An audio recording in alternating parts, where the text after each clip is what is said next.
Pomba 10 tipos de oração que movem o céu. Pomba 10 tipos de oração que movem o céu. A velha igreja de pedra, erguida no alto da colina, parecia respirar junto com a noite. As paredes, desgastadas por séculos de ventos e chuvas, guardavam o eco das vozes que ali haviam sussurrado, gritado ou chorado. Dentro dela, apenas uma vela tremulava, lançando sombras dançantes sobre os bancos vazios. Era ali, sob o olho indiferente dos santos de gesso, que o homem de mãos calejadas ajoelhava-se todas as noites, repetindo as mesmas palavras como se fossem a única chave capaz de abrir uma porta invisível. Ele não era padre, nem profeta.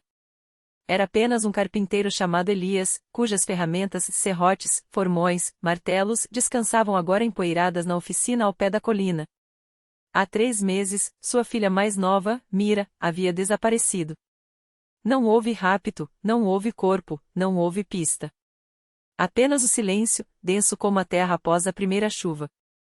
As autoridades encolheram os ombros, os vizinhos murmuraram sobre o destino ou sobre lobos. A esposa de Elias, Lia, passou a sentar-se na varanda com os olhos fixos no horizonte, como se esperasse ver a menina surgir entre as árvores, sorrindo, com as tranças desfeitas pelo vento. Mas Elias não aceitava o silêncio. Se Deus era surdo às súplicas comuns, então ele encontraria as palavras certas. Foi assim que começou a buscar os 10 tipos de oração que movem o céu, um manuscrito proibido que, segundo o velho eremita das montanhas, havia sido escrito por um monge que conversara com anjos. O eremita, um homem de olhos claros e unhas negras, advertira: algumas orações não são para serem ditas, mas para serem pagas.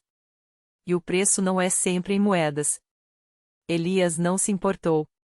Na primeira noite, recitou a oração do sangue, traçando com a própria lâmina um sulco na palma da mão e deixando as gotas caírem sobre a pedra do altar. Nada aconteceu, exceto a dor latejante e o cheiro metálico no ar. Na segunda noite, tentou a oração do esquecimento, sussurrando o nome de Mira ao contrário enquanto queimava uma mecha de seus próprios cabelos. O fogo crepitou, mas a filha não voltou. Foi na terceira noite que ele compreendeu: as orações não eram feitiços, mas contratos. E todo contrato exige uma contrapartida. A oração da troca pedia que algo fosse oferecido em lugar do que se desejava.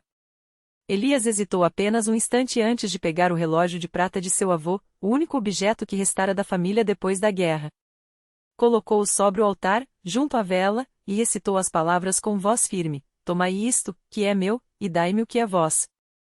O relógio começou a girar sozinho, os ponteiros movendo-se para trás, mais rápido, até que o mecanismo estalou e as engrenagens se transformaram em pó.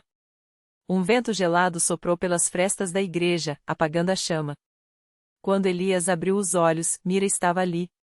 Ela não sorria. Seus pés não tocavam o chão.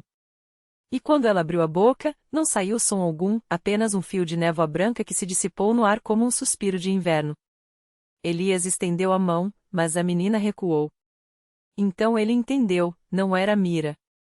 Era apenas uma lembrança de Mira, um eco moldado pela sua própria culpa e desejo. O eremita não mentira, a oração havia funcionado. Mas o que ele receberá em troca não era sua filha. Era a ideia dela, um fantasma alimentado pela sua obsessão. E agora, algo mais estava na igreja com eles. Uma sombra se moveu atrás do altar, alta demais para ser humana, com contornos que pareciam se dissolver e reformar a cada piscada. Elias sentiu o cheiro de terra úmida e ferro velho. A coisa não tinha rosto, mas ele sabia que estava sendo observado. E, pior, avaliado. Você chamou, disse a sombra, não com palavras, mas com uma pressão dentro de sua cabeça, como se alguém estivesse apertando seus pensamentos entre os dedos. E eu vim. Mas a dívida não está quitada. Elias engoliu em seco. Soube, então, que as outras orações não eram opcionais. Eram degraus. E ele já havia dado o primeiro passo. Lá fora, o vento uivava como um animal ferido. E algum lugar, muito longe dali, o eremita sorria no escuro, porque finalmente alguém havia entendido: as orações que movem o céu são também aquelas que abrem o inferno. A mão de Elias tremia ao segurar o livro de couro negro, suas páginas cheias de símbolos que pareciam se contorcer sob a luz trêmula das velas.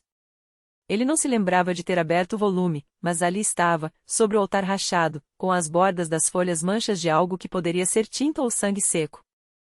A sombra atrás dele se esticou, como se quisesse envolver seus ombros, e o ar ficou mais denso, carregado com o peso de promessas não ditas. O segundo degrau exige mais do que palavras, sussurrou a voz dentro de sua cabeça, agora mais nítida, como unhas arranhando o interior do crânio. Exige um nome. Elias sentiu os dentes doírem. Sabia qual nome era aquele. O mesmo que havia murmurado no desespero, quando a febre queimava suas veias e os médicos apenas balançavam a cabeça. O nome que não deveria ter sido pronunciado, muito menos oferecido. Não posso, ele tentou dizer, mas a garganta estava seca, as palavras saíram como cinzas. Não é justo. A sombra riu, um som que não era som, mas uma vibração nos ossos, nos dentes, no líquido atrás dos olhos. Justiça é para os vivos. Você já cruzou essa porta. Lá fora, o vento arremessou um galho contra a vidraça da capela. O vidro não quebrou, mas o impacto ecoou como um grito. Elias fechou os olhos e viu, atrás das pálpebras, a imagem de sua irmã mais nova, Clara, dormindo com as mãos cruzadas sobre o peito, o cabelo ainda úmido da última lavagem, o cheiro de lavanda que nunca mais sairia de suas roupas. Ele havia prometido protegê-la. E agora estava aqui, negociando com algo que não tinha rosto, mas tinha fome. Dê-me outra coisa, implorou, as unhas cravando nas palmas das mãos. Qualquer coisa. A sombra se moveu, e pela primeira vez Elias sentiu algo como paciência nela. Ou talvez fosse apenas a calma de um predador que já sabe que a presa não tem para onde correr. Todo contrato tem seu preço. Você deu o primeiro. Agora, o segundo. Uma pausa, um suspiro que não era ar, ou desista. Volte para sua vida pequena, seus remédios que não curam, suas noites em claro ouvindo o relógio engolir suas horas. Escolha. Elias abriu os olhos. O livro estava aberto em uma página onde um único símbolo pulsava, vermelho como uma ferida fresca. Ele conhecia aquele sinal. Havia visto em sonhos, gravado nas paredes do quarto de Clara nos dias em que ela delirava com febre. Era uma marca. Um convite. Com dedos que não pareciam seus, ele tocou o símbolo. E ouviu, muito longe, o riso do eremita se misturar ao uivo do vento. O símbolo queimou sob seus dedos, não como fogo, mas como gelo, uma dor que se espalhava em veias invisíveis, subindo pelo braço, envenenando o sangue com algo antigo. Elias sentiu o peso do ar mudar, espesso como mel podre, e quando afastou a mão, a marca permaneceu na pele, um selo úmido e tremeluzente, como se tivesse sido impresso com tinta de carne viva. A voz do eremita não veio mais de lugar nenhum. Vinha de dentro. Agora você carrega a assinatura. E assinaturas são promessas. Elias tentou se levantar, mas o quarto não era mais o mesmo. As paredes respiravam, inchando e murchando em ritmos irregulares, como pulmões doentes. Os móveis de sua mesa de cabeceira, a cadeira onde jogava o casaco, o espelho rachado tinham sido substituídos por coisas que quase eram iguais, mas não eram. A madeira da cadeira era muito escura, quase negra, e quando ele passou os dedos pelo encosto, sentiu sulcos, como se algo tivesse cravado garras ali, uma e outra vez, até deixar marcas permanentes. O espelho não refletia seu rosto. Refletia um corredor. Um corredor que ele reconhecia. Era o hospital. Não o atual, com suas luzes fluorescentes e cheiro de álcool, mas o antigo, o Sanatório Santa Clara, onde sua irmã havia passado os últimos meses antes de sumir. As paredes eram de um verde desbotado, o piso de ladrilhos brancos e negros dispostos em um padrão que doía aos olhos se olhado por muito tempo. E no final do corredor, uma porta entreaberta, de onde vinha um murmúrio de vozes. Ela está te esperando, sussurrou o eremita, agora tão próximo que Elias sentiu seu hálito úmido no pescoço. Mas não é a Clara que você conhece. É a que você merece. Ele não queria ir seus pés, porém, obedeceram antes que a mente pudesse protestar. O chão estava frio, quase úmido, como se algo tivesse sido arrastado por ali há pouco. Quando passou pela porta, o cheiro o atingiu primeiro, doce e podre, como frutas esquecidas em um caixão. Depois, o som, a respiração ofegante, o rangido de molas enferrujadas, o tilintar de algo metálico contra o chão. Clara estava deitada na cama, mas não era Clara. Não exatamente. Seu corpo era o mesmo, os cabelos castanhos emaranhados, as mãos finas cruzadas sobre o peito, a pele pálida como cera. Mas seus olhos estavam abertos, e neles não havia íris, apenas um negro profundo, como poço sem fundo. Quando ela sorriu, seus lábios se abriram demais, revelando dentes que não eram humanos, afiados e úmidos, como os de um animal que acabou de se alimentar. Elias disse, e sua voz era um coro, muitas gargantas falando ao mesmo tempo.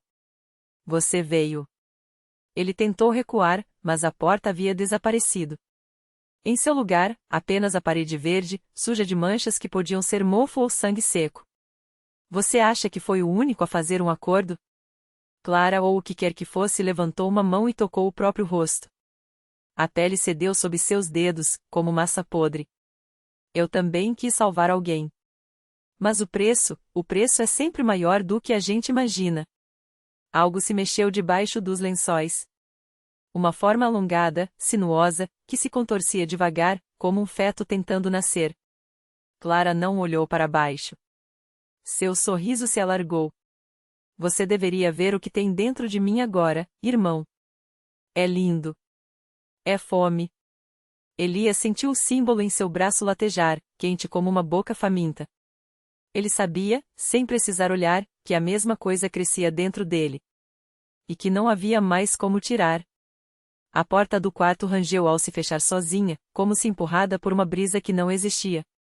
Elias recuou até esbarrar na parede oposta, os dedos cravados na própria carne, onde o símbolo pulsava em ritmos irregulares, como um segundo coração. A dor era um fio de navalha subindo pelo braço, envenenando as veias com algo que não era sangue. Clara ou o que restava dela inclinou a cabeça para o lado, os olhos agora dois poços negros, sem fundo. A pele do rosto descolava em tiras úmidas, revelando algo brilhante e úmido por baixo, uma superfície que refletia a luz da lâmpada pendente como escamas de peixe podre. Você lembra da mãe? Sua voz era um arrasto de unha sobre vidro. Ela também fez um acordo. Para nos salvar da fome. Da guerra. Daqueles homens com facas e sorrisos. Mas a fome não era só nossa, Elias. Nunca foi. Os lençóis estremeceram novamente. Dessa vez, algo rompeu o tecido, uma garra fina e negra, seguida por outra, e outra, até que o colchão se partiu ao meio como carne apodrecida. No centro, uma massa de tendões e dentes se desdobrou, úmida e trêmula, com um único olho pálido fixo em Elias. Não era um feto. Não era nada que já tivesse sido humano.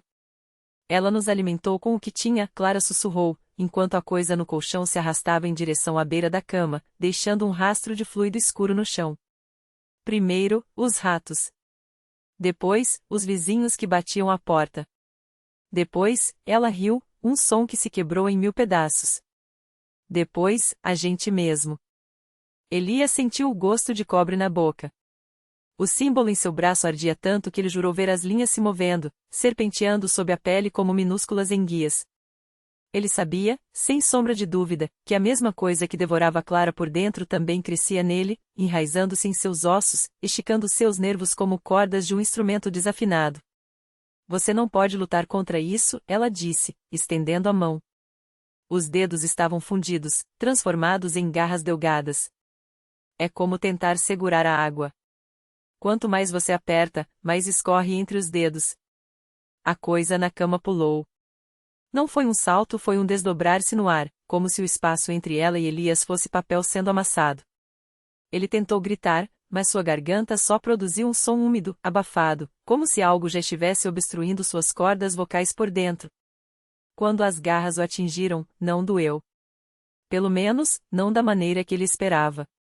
Foi uma dor antiga, familiar, como a lembrança de um dente podre que finalmente se quebra. E então, enquanto a escuridão o envolvia, Elias entendeu. Não era uma coisa dentro de Clara. Era Clara que estava dentro da coisa. E agora, ele também seria. A parede atrás de Elias pareceu respirar. O papel de parede, antes coberto por manchas de umidade e mofo, agora se movia em ondas lentas, como se algo por trás dele tentasse se libertar. As garras de Clara ou da coisa que usava Clara afundaram em seus ombros, não rasgando a pele, mas desfazendo ela, como tecido molhado se desmanchando entre dedos impacientes. Ele sentiu o chão ceder. Não era uma queda, mas uma dissolução. Os contornos do quarto, a cama de molas enferrujadas, o armário com a porta entreaberta, o espelho rachado que refletia apenas fragmentos de si mesmo, tudo isso se dobraram para dentro, como se o mundo fosse um origami sendo desfeito por mãos invisíveis. E no centro daquilo, Clara sorria.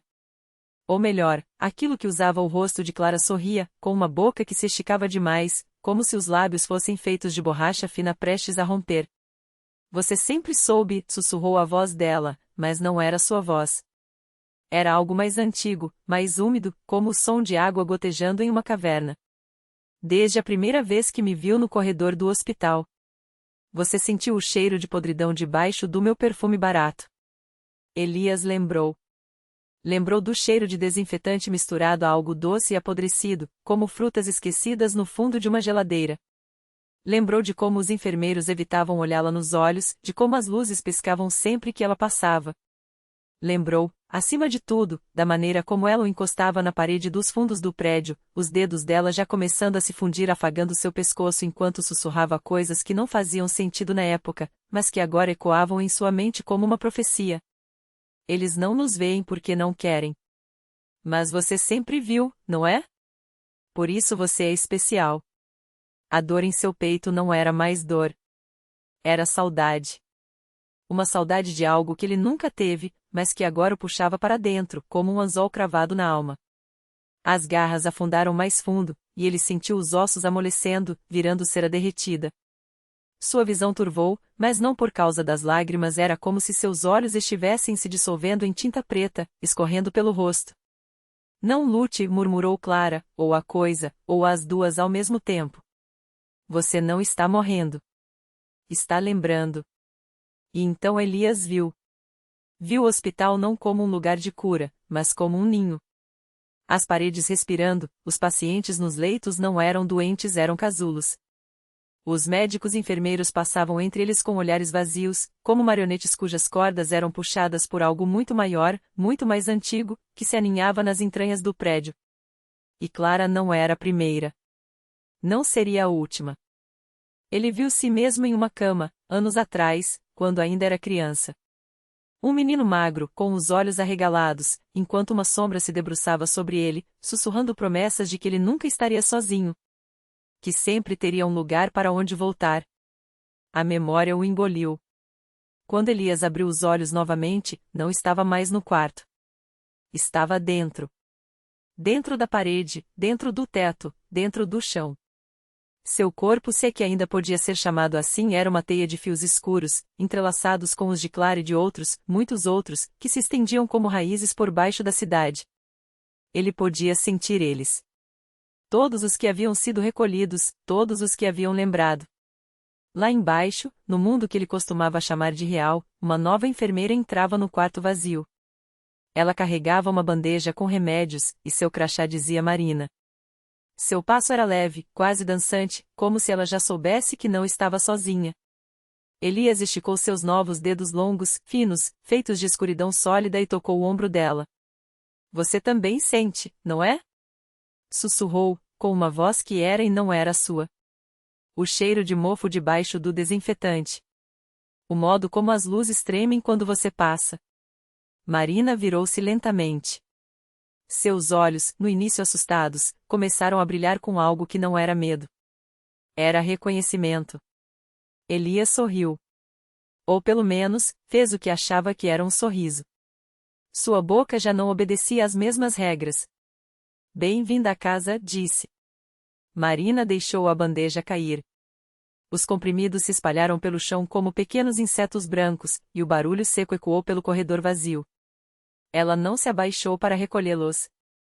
Em vez disso, pressionou a palma da mão contra o peito, como se quisesse conter algo que pulsava lá dentro, algo que sempre soubera estar ali, mas que só agora ganhava forma. Eu sonhei com você, ela murmurou. Há semanas. Sempre neste mesmo quarto, só que vazio. E você estava aqui. Ou algo como você. Elias inclinou a cabeça, e o gesto fez com que as sombras ao seu redor se movessem como teias ao vento. Ele não tinha mais um corpo no sentido que Marina entendia, mas a memória da carne ainda doía nele, como um membro fantasma. Sonhos são janelas, disse. Alguns olham para fora. Outros, para dentro. Ela engoliu em seco, os dedos trêmulos buscando o crachá no bolso do jaleco. Não pelo nome, mas pelo pequeno amuleto de osso que escondia atrás dele um fragmento de costela esculpido com símbolos que nenhuma religião conhecida reclamaria como seus. Minha avó me ensinou a não confiar em coisas que não têm sombra, disse Marina, mas sua voz falhou. Porque Elias tinha uma sombra. Ou melhor, ele era sombra, esticada e distorcida sobre as paredes, como se a luz o evitasse por instinto. Sua avó era sábia, concordou ele. Mas também sabia que algumas sombras são portas. Marina fechou os olhos. Por um segundo, esteve de volta à casa da infância, no quarto escuro onde a velha mulher lhe ensinou a ouvir os silêncios entre os batimentos do próprio coração. Lá é onde eles moram, ela dissera. Os que não são bem mortos, nem bem vivos. Os que escolheram ficar. Quando abriu os olhos novamente, Elias estava mais perto. Não havia se movido, era o espaço entre eles que havia encolhido, como se a realidade se dobrasse para acomodá-lo. Você sabe o que eu sou, disse ele, não como pergunta, mas como oferta. Marina assentiu. Seus lábios se moveram em palavras que não eram suas. O que foi esquecido? Elias estendeu a mão. Desta vez, não para tocar, mas para mostrar. Entre seus dedos, o ar se rasgou como um véu podre. Do outro lado, não havia o corredor do hospital, nem a luz fluorescente, nem o cheiro de álcool. Havia uma escada. Uma escada de pedra úmida, descendo para um lugar onde o ar era espesso como mel e o tempo se movia em círculos. Tem gente procurando por você, sussurrou Marina, mas já estava tirando o jaleco, deixando-o cair sobre os remédios espalhados.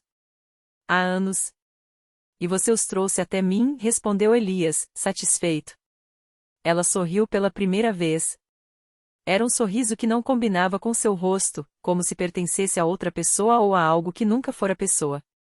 Não foi difícil, disse Marina, subindo o primeiro degrau. Afinal, este sempre foi o quarto mais vazio do hospital.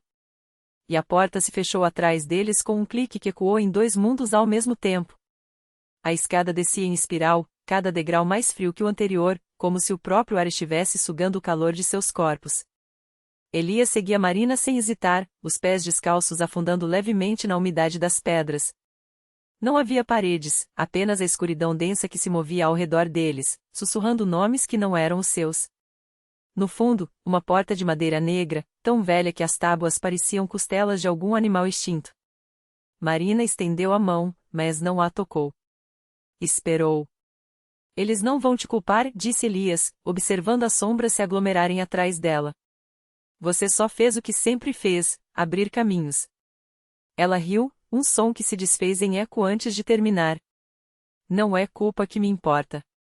A porta se abriu sozinha, revelando um salão vasto, iluminado por tochas que não queimavam, mas sangravam uma luz vermelha.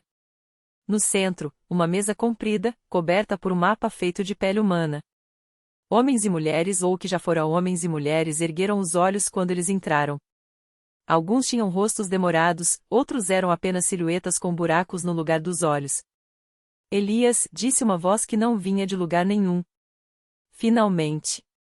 Marina recuou, fundindo-se com as sombras como se nunca tivesse existido. Elias avançou, os dedos roçando a superfície do mapa. Reconheceu as cicatrizes, eram as mesmas que marcavam seu próprio corpo, cada linha um lugar por onde havia passado, cada nó um nome que esquecera. Você sabe por que está aqui? Continuou a voz. Elias assentiu. Não havia escolha, nunca houve. O hospital, os pacientes, as noites em claro ouvindo os murmúrios nos corredores, tudo fora apenas um sonho longo demais, um intervalo entre uma queda e outra. Eu sei, respondeu, sentando-se à cabeceira da mesa. As tochas arderam mais forte. Algum lugar acima, no mundo que ele deixará para trás, uma enfermeira notaria o quarto vazio, o jaleco abandonado, os remédios espalhados como migalhas de um caminho que ninguém mais seguiria. Alguém diria desapareceu, e outro responderia sempre foi estranho aquele doutor, e a vida continuaria, leve como o pó que se acumula nos cantos esquecidos. Lá embaixo, Elias estendeu as mãos. As marcas no mapa brilharam, e as sombras se curvaram em reverência. Era a hora de começar.